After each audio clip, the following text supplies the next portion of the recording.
It was finally here. Of course, he'd seen pictures of them, videos even, but still, looking at the alien spacecraft approaching him in the sky, he couldn't help but feel amazed. It was here it was happening.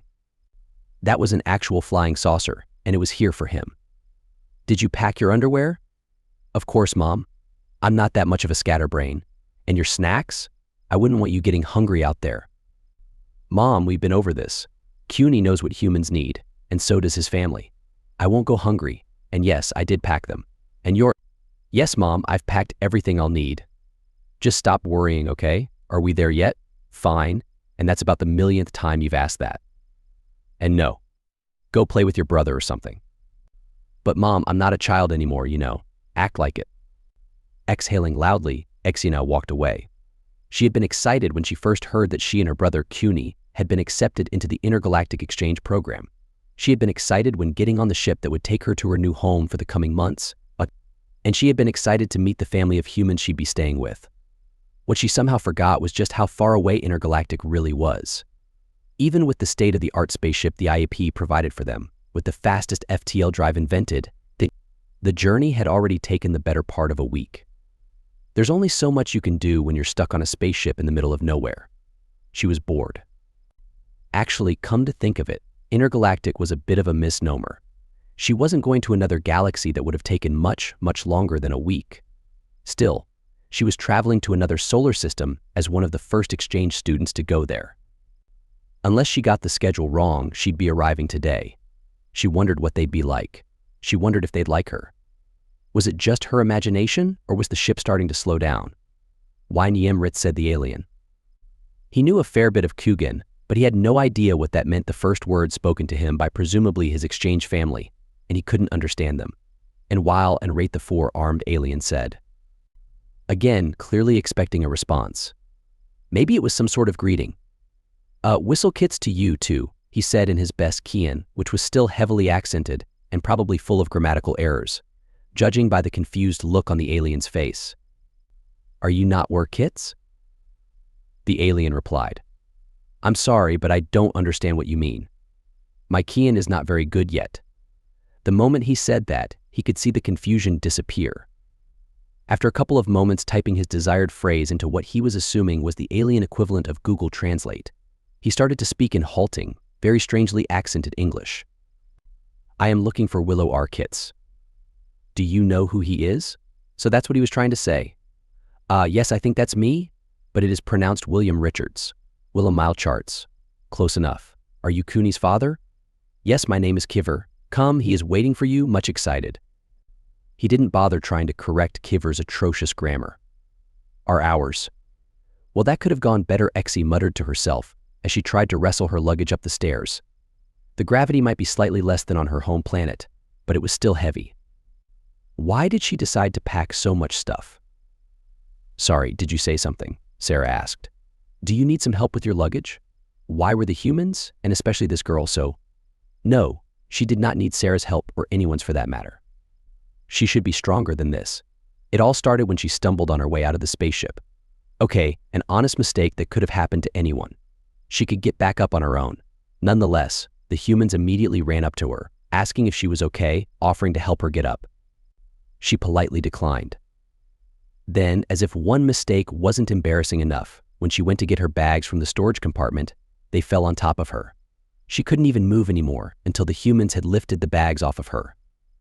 All those months of preparation, a week of traveling, so many rehearsed lines for when she would meet them, and she made the first impression of someone who couldn't even properly lift her own bags. Oh well, she supposed the damage was already done. Yes, that would be nice, Sarah, she called out to her, and together they began to lift the oversized bag up the staircase. He's coming, he's here. Do I look all right? Stop being nervous, CUNY. You look fine. Just am I interrupting anything? Both of them were surprised by the unfamiliar voice. They looked up and saw him enter the room. Of course he had to walk in right then and there. Hi, I'm William, I'm CUNY, from the letters. Like all other exchange students, he and William had been exchanging messages long before they would actually meet in person. He knew Exie had been doing the same with William's sister, Sarah. Yes, you can call me Will. And nice to meet you, Will.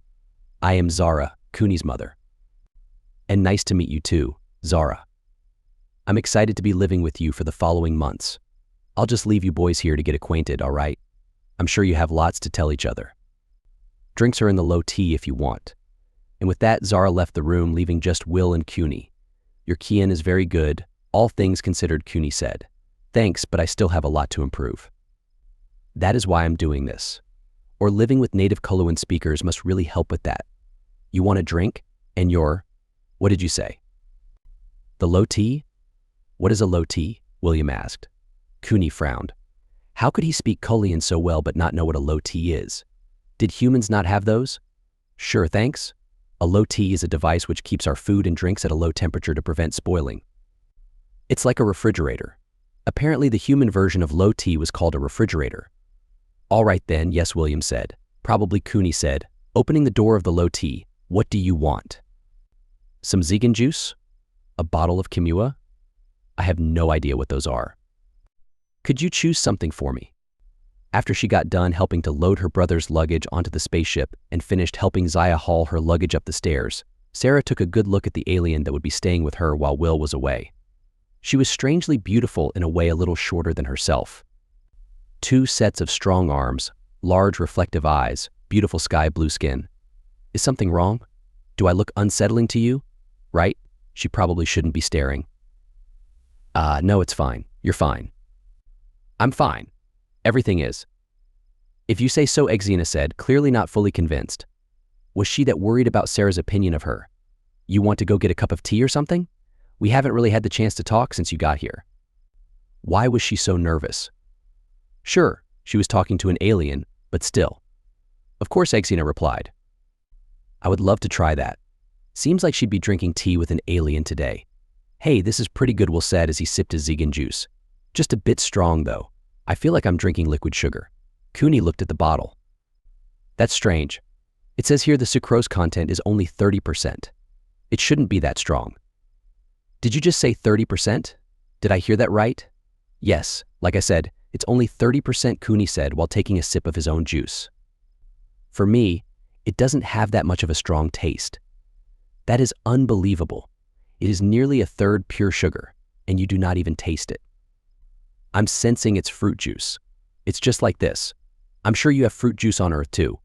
Yes, but it is not usually this. Sweet, Will said, struggling to find the right word. I understand what you mean, Cooney replied. Earth fruit juices have less sugar.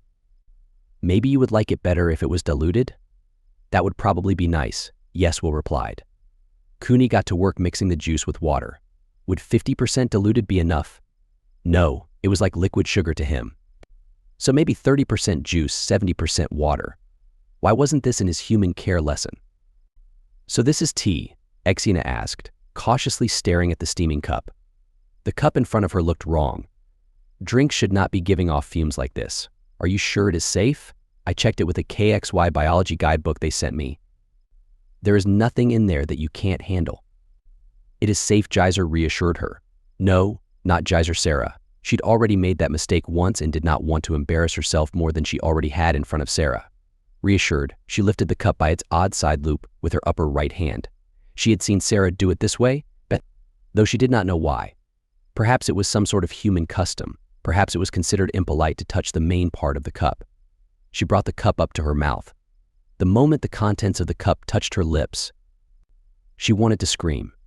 It was burning, not the chemical burn of spicy food, but the actual, real burn of something that was literally too hot to handle. It took all of her willpower just to keep from spitting it all out into Sarah's face. That would have been even worse than what had already happened. It would be insulting her hospitality, insulting her skill at preparing this tea. Plus, for all she knew, it was supposed to be like this. No, if she spat it out, she would get kicked out for sure, she was certain of it. Steeling herself, she swallowed it. She could feel burns forming on the inside of her mouth. Still, if this was what it took to be accepted by the humans, so be it. If it's not sweet enough for you, you can put some sugar in it. I heard that KXY likes sugar even more than humans do. But you looked at where Sarah was pointing. Sure enough, that looked like a bowl full of sugar in little cubes for some reason. She knew better than to question it. Looking at the size of her cup, she estimated how much sugar she would need. Then she carefully, one by one, put 12 of the little cubes into her tea using the provided tool. Sarah looked a bit surprised, but she did not look upset. Good. She stirred her tea and took another sip. She would drink all of it, no matter how badly her mouth burned from it. Thea couldn't believe what she was seeing. She just watched Exina put no less than 12 sugar cubes in 1 cup of tea, then proceed to drink it like it was no big deal. Actually, was that true? Now that she looked closer, she could clearly see some signs of discomfort on her face. It seemed like she was trying hard to hide it, though. Did she just not want to admit she mistakenly took too much sugar? Or was consuming excessive amounts of sugar a way to establish dominance in KXY culture or something? If so, she sure seemed to be one dominant individual. The thrill of traveling through space didn't last as long as Will had expected. Sure, it was fun to see the stars flashing by for the first few seconds. After that, the view outside the windows just became a dark, constant, uniform black. He guessed that was just what happened when you went faster than the speed of light. If he didn't know better, he would think they weren't traveling at all. Space travel was surprisingly boring, and it would take about another week for them to arrive on the KXY planet. Luckily, the spaceship they were on was outfitted with plenty of entertainment, probably because of that exact reason. It was all in Koloan, of course, but he'd learned enough of the language to be able to get a rough idea of it. Plus, he had Cooney around to help explain the things he didn't understand. A lot of the video games were all but unplayable, mainly because they were designed to be played with 4 hands and Will only had 2. Still, he took it as a challenge to see how much of the game he would be able to get through, even with this obvious handicap. Maybe he could somehow try using his feet to handle the rest of the controls. His stomach started grumbling. He wondered when Kian dinner time was. That had to be a mistake. They made a typo. That was the only reasonable explanation. Sarah frowned as she looked over the page about KXY nutrition once more. She knew KXY ate more than humans, but the 10,000 calories per day seemed a bit excessive. They must have just added in 1 too many zeros. Still, Exina had put 12 sugar cubes into her tea and absolutely devoured all of the snacks she had brought her, to the point where Sarah was wondering where she was keeping it all. Maybe it wasn't a typo after all. Exina, is it normal for KXY to be this hungry? I do not understand. Do you not get hungry when you do not eat enough food? No, I mean yes, but never mind. With a sigh, she went over the recipe she had planned for that night and multiplied all of the ingredients by 10. If it turned out to be a typo, she could just freeze the rest of it and eat it later. She frowned again. It was probably going to take the rest of the day to try and cook it all, and that was assuming she even had enough pans for it, and she would have to cook such a meal every single day. She started to wonder how they even dealt with that on the Koloan home planet. Will got a quick lesson in KXY mealtime customs, or rather, the lack thereof. Apparently, Kian culture did not believe in 3 meals a day, or any meals at all, for that matter. KXY don't need to eat? Of course we need to eat, Cooney replied, but I failed to see what that has to do with your meals. We'll try to explain what a meal is. Right. A meal is when a group of humans sit around a table with food on it. Cooney shrugged. I don't see why having those would be necessary for eating. Really? Then when do you eat? I eat when I'm hungry. Why is that so strange to you? Will thought about it for a moment. He supposed it shouldn't be all that strange.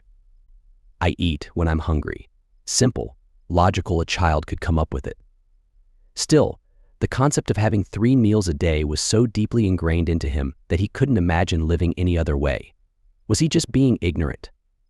Come to think of it, he did seem to recall KXY eating a lot. He supposed at some point it would be futile to try to cram all that into only 3 meals, so it made sense that they just ate whenever they felt like eating instead. Well, when in Rome, do as the Romans do.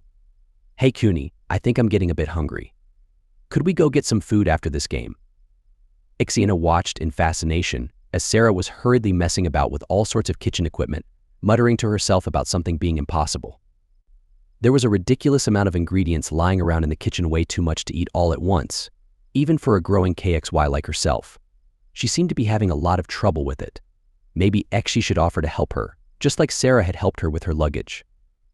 Or would that be considered rude? Or maybe it would be rude not to offer help. Human social customs were confusing. Hey Exina, could you maybe help me out here? I'm not used to cooking this much food. Well, that answered that question. As much as the juice had been a bit too sweet, Will found out that KXY food was delicious. There were skewers of roasted meat dripping with some sort of rich, gravy-like sauce, little hollowed-out buns of sweetbread that were filled with a marvelous mix of heavy cream and fruit, oddly shaped mushrooms coated in some sort of sticky, sweet syrupy stuff, and the creamiest vegetable soup he had ever tasted. And it was all pre-made in snack-sized portions, ready to be eaten at any time. At most, it would only need to be heated up. "Well?" Cooney asked. "Does it not taste too strongly for you?" Will took a moment before answering. It was rude to talk with your mouth full, after all. "No, it is very good. Very, very, very good. Very, very good." Damn, he wished he knew more positive words in Kian than very good. It was a massive understatement compared to the absolute decadence of this food. He could easily get used to this. "Is the kitchen AI not working?" Exina asked. "The kitchen AI? I actually don't think I even have a kitchen AI," Sarah said. "I have a smart oven, but even that thing can't do much more than a regular oven can." "You mean you still do everything by hand?" Exina exclaimed, sounding like that was something absolutely medieval. "How do you have time to do other things than cooking? Humans don't eat nearly as much as KXY. But right now, I really need your help in preparing today's dinner."